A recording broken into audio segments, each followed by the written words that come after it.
बिगी ने अपना भाई फाइनली रिटर्न कर लिया है 2.5 साल के बाद। डब्ल्यूडब्ल्यू रॉ पर हमको नजर आए हैं बिगी, और इसके साथ ही अगर हम लोग बात करें एक बड़ी सुपरस्टार का रिटर्न और हुआ था, पर उससे पहले हम लोग बात करेंगे न्यू डे की, और साथ ही साथ सेथ रॉलिंस और सीएम पंक की उस ब्रॉल की क्या बातें हुई दोनों के आपस में, और शील्ड से रिलेटेड क्या बातें हुई, और इसके साथ सैमी ज़ैन की क्या स्टोरी अब सीएम पंक के साथ होने वाली है। बिना किसी देरी के चैनल को सब्सक्राइब कर दो, फिर शुरू करते हैं। New Chat Wrestling. तो सबसे पहले शुरुआत कर लेते हैं। शुरुआत की मंडे नाइट रॉ की सीएम पंक आते हैं और बात करते हैं कि मैं जाने वाला हूं भाई रॉयल रंबल या फिर एलिमिनेशन चैम्बर जीत करके रेसलमेनिया में, और उसके साथ ही बीच में दखलंदाजी देने आ जाते हैं सेथ फ्रीकिंग रॉलिंस, जो कि मंडे नाइट रॉ के राजा माने जाते हैं। और इसके साथ ही आते हैं मंडे नाइट रॉ पर और बात करते हैं वहां पर कि मैं तुमसे मैच चाहता हूं यार, तुम मेरे सामने कुछ नहीं हो, मैं तुम्हारी हालत बुरी कर दूंगा। और ऐसे में कुछ ऐसी बातें होती थी जब जैसे ही तो सीएम पंक और इसके साथ सेथ रॉलिंस के बीच में एक बड़ी ब्रॉल देखने को मिलती है। साथ ही साथ वहां पर जे और साथ ही साथ सैमी ज़ैन आ जाते हैं। जे उसो अलग करते हैं सीएम पंक और सैमी ज़ैन सेथ रॉलिंस को, और साथ ही में सीएम पंक को लेकर के चले जाते हैं जे उसो रिंग साइड के बाहर। और उसके बाद बात होती है वहां पर उनकी सैमी ज़ैन और सेथ रॉलिंस की आपस में। सैमी ज़ैन कहते हैं कि भाई तुम ये सब क्यों कर रहे हो, तो सेथ रॉलिंस पर कहते हैं कि सीएम पंक डिजर्व नहीं करता था तुम्हारी टीम में होना या फिर रोमन की टीम में होना। तो इस पर सीएम पंक को हटाते हुए बात करते हुए सैमी ज़ैन ने कहा कि पहले मैं तुम्हारे पास ही आया था, तुमने ना कहा था, इसीलिए मैं बाकी ऑप्शन की तरफ तलाशे गए थे जिसमें सीएम पंक सामने आए थे। और ऐसे में कुछ अगर बात करें तो सेथ रॉलिंस ने कुछ ऐसा कहा। उसके कहने के बाद सेथ रॉलिंस ने कहा भाई तुमने तो भाई बड़ा धोखा दिया था रॉयल रंबल में रोमन रेंस को, और ऐसे में सैमी ज़ैन ने भी कहा तुमने भाई शील्ड तोड़ी थी और तुमने ही मजबूर किया था रोमन रेंस को इस तरह से मॉन्स्टर बनने में। और इसके बाद भाई जब बहुत तरह से परेशान होने के बाद फाइनली सैमी ज़ैन कह ही देते हैं आज तुम्हारा और हमारा मैच हो ही जाए मेन इवेंट में।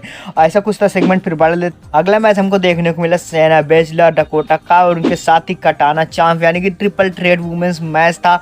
और ये मैच था इंटरकॉन्टिनेंटल वुमेन्स चैंपियनशिप के लिए, और जो अभी तक टूर्नामेंट चल रहा था उसी के लिए मैच था। और ये मैच जो हो रहा था पूरी तरह से भाई तीनों सुपरस्टार एक दूसरे पर अच्छा खासा पकड़ बना करके चल रही थी। और इसकी अगर हम लोग बात करें ये मैच ज़्यादा देर तक भाई टिका नहीं, क्योंकि ट्रिपल थ्रेट मैच था, ज़्यादा देर तक टिकना चाहिए था पर ऐसा हुआ नहीं। पर यह मैच फाइनली डकोटा काई के हिस्से में गया है। डकोटा काई ने इस मैच में बाजी मारते हुए भाई पूरी तरह से इस मैच को जीत लिया है। डकोटा काई है भाई इस मैच की विनर और इंटरकॉन्टिनेंटल चैंपियन की तरफ एक और कदम बढ़ा दिया है। बढ़ते हैं यार बैक स्टेज की तरफ। बैक स्टेज में हमको देखने को मिला कि भाई किसी ने अटैक कर दिया था जे उसो पर, यानी कि जे उसो पर बैक स्टेज किसी ने अटैक किया था।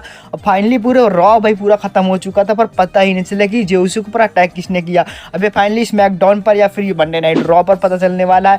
फिर बात हुई वहाँ पर भाई हमको देखने को मिलता है रिंग साइड में आते हैं बिगी के भाई जो होते हैं जेवियर वुड, और न्यू डे के मेंबर आते हैं वहाँ पर जेवियर वुड और कॉफी किंगस्टन। और फिर सब सभी को पता चलता है उनकी 10th एनिवर्सरी है भाई ये बिगी और फासिया न्यू डे की। तभी वहाँ पर सभी को सरप्राइज देते हुए आ जाते हैं बिगी, क्योंकि ये थी न्यू डे की 10th एनिवर्सरी, मतलब न्यू डे अपनी डब्ल्यूडब्ल्यू में पूरे 10 साल पूरे कर रहे थे, इसी वजह से वहाँ पर आते हैं। फाइनली पेरेंट्स देते हैं बिगी आकर के, और बिगी कहते हैं आते साथ ही कि भाई मैं अब फाइनली तुम लोगों के साथ compete तो नहीं कर सकता, मैच में तो नहीं आ सकता, पर फाइनली मैं तुम लोगों का मैनेजर ज़रूर बन सकता हूँ। तुम लोगों के साथ रह करके मैनेजर बन करके तुम लोगों के साथ काम कर सकता हूँ। मेरी जो गर्दन टूट गई है अब उसकी वजह से मैं फाइनली रेसलिंग के लिए भी पूरी तरह से फिट नहीं हूँ, पर हाँ जब तक फिट नहीं हूँ तब तक मैं मैनेजर के तौर पर तुम्हारे साथ रह सकता हूँ। ऐसे में कॉफी किंगस्टन और जेवियर वुड बोलते हैं। कॉफी किंगस्टन कहते हैं भाई मैं हमको तुम्हारी ज़रूरत नहीं है, और जो हमारे बीच अभी तक इतना लफड़ा चल रहा था उसका कारण भी तुम ही हो। और इसके साथ ही अगर इसके बाद जेवियर वुड कहते हैं भाई मुझको और कॉफ़ी को तुम्हारी कोई ज़रूरत नहीं है, तुम यहाँ पे जा सकते हो। और ऐसा कुछ होने के बाद भाई कॉफी किंगस्टन और जेवियर वुड की भाई जितनी बेइज्जती होने करने के बाद न्यू डे के वो सीनियर मेंबर यानी कि बिगी वहाँ पे चले जाते हैं। तो यार आप लोग कमेंट करके जरूर बताइए क्या होना चाहिए डब्ल्यूडब्ल्यूई में फाइनली न्यू डे के साथ, और क्या आगे क्या हो सकता है भाई बिगी का फ्यूचर। तो ये जरूर कमेंट करके बताना। फाइनली वीडियो तो बना ही देंगे हम लोग बिगी के फ्यूचर के रिलेटेड में क्या होने वाला है। और फाइनली यहाँ पर हमको देखने को मिलता है मंडे नाइट रॉ पर बिगी को चले जाते हैं, उसके साथ कॉफी किंगस्टन और जेवियर वुड हाथ मिलाते हुए नजर आते हैं अपनी 10th एनिवर्सरी न्यू डे की। और इसके बाद बढ़ लेते हैं हम लोग मेन इवेंट की तरफ। मेन इवेंट में हमको मैच देखने को मिलता है finally Seth Rollins versus Sami Zayn, और इसके साथ ही सैमी ज़ेन भाई बड़े इंटरेस्टेड तो थे नहीं इस मैच के लिए। सेथ रॉलिंस ने भी मांग की थी कि मुझको मैच चाहिए थे सीएम पंक से, तो सैमी ज़ेन ने कहा भाई मुझसे लड़ लो पहले। तो सैमी ज़ेन और सीएम पंक को हटा देते हैं, बात कर लेते हैं यहाँ पर इस मैच की। तो इस मैच में भाई पूरी तरह से पकड़ दोनों सुपरस्टारों के बीच में अच्छी थी, अच्छा मैच हमको देखने को मिल रहा था।